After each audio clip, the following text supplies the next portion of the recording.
السلام عليكم ورحمة الله وبركاته. كسو دواد جالك مالمها waxaan idin soo gudbeenaa qisado xiiso badan balse intaan ugu gudagalnay hadii aad ku cusub tahay jaalka maalmaha fadlan subscribe leh gamaalkan riix si ku soo gaaraan waxyaabo cusub aan soo dhigi doono. qisadan ayaa waxay ku saabsan tahay ama ciwaankeedu yahay in loo dulqaato guuldarada si loo gaaro guusha la rajeynayo. qisadan ayaa waxay ku dhacday nin u dhashay dalka Suuriya. ninkan ayaa wuxuu ahaa dhakhtar ku takhasusay waxaan u naqaano dandiistaha. ninkan ayaa wuxuu go'aansaday inuu safro dalka Imaaraadka Carabta. halka ayuu tagay wuxuuna ka furtay isbitaal. ninkani muddo badan ayuu joogay wuxuuna kireystay guri aad u weyn. qarash badan ayaa ku baxay. muddo ka bacda ninkani markii uu dhowr bilood joogo ayaa waxaa dhacday inuusan helin dad xanuunsan oo daaweeyo. ninkii qarashkii ayaa ku batay jaarka markii dambe lacagtii ayuu iska bixin waayay.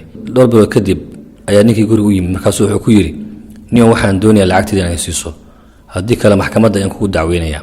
ninkani waa u fikiray wuxuu raadiyay dad asxaab ahayeen isagoo doonayo inuu ka soo amaahdo lacag balse asxaabtiisa lacagta u soo diideen. ninkani markuu ka soo tagay ayuu aad u fikiray markaasuu wuxuu go'aansaday inuu la xiriiro aabihiisa ku nool dalka Suuriya. aabihiis ayuu la xiriiray wuxuuna u sheegtay dhibaatada haysto balse aabahani ma uusan haysan lacag fara badan. aabihii ayaa u soo raadiyay lacag ka bacdi lacagtii ugu dambeysay uu soo diray. ninkii lacagtii markii loo soo diray ayuu wuxuu iskaga bixiyay jaarkii balse wuxuu awoodi waayay inuu sii joogo meeshii. ninkani wuxuu go'aansaday inuu iska soo tago dalka Imaaraadka Carabta. ninkii ayaa ku yiri haddii aadan qarash ii helin gurigayga bax. muddo kadib ninkii wuxuu go'aansaday inuu soo safro.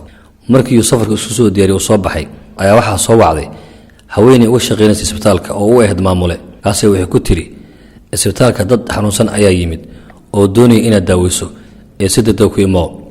ninkani waa u yaabay wuxuuna u maleynayay inay ku cayaarayso balse markii dambe uu soo laabtay. markii isbitaalka yimid ayuu la kulmay nin wato reerkiisa oo dhan oo doonaya in loo daaweeyo.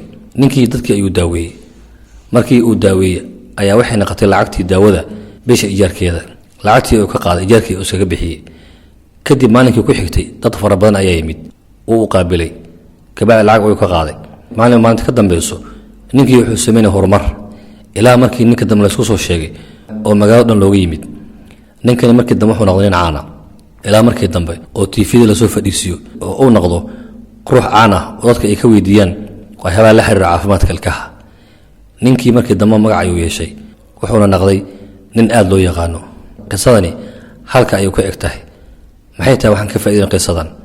waxaan ka faa'iideynaa haddii aad la kulanto guuldaro ha quusanin balse waxaad isku daydaa inaad sii joogtayso sabarkaaga iyo dulqaadkaaga. waxaa la hubaa ugu dambeyntii inaad guulaysan doonto haddii aad sabar ka badiso.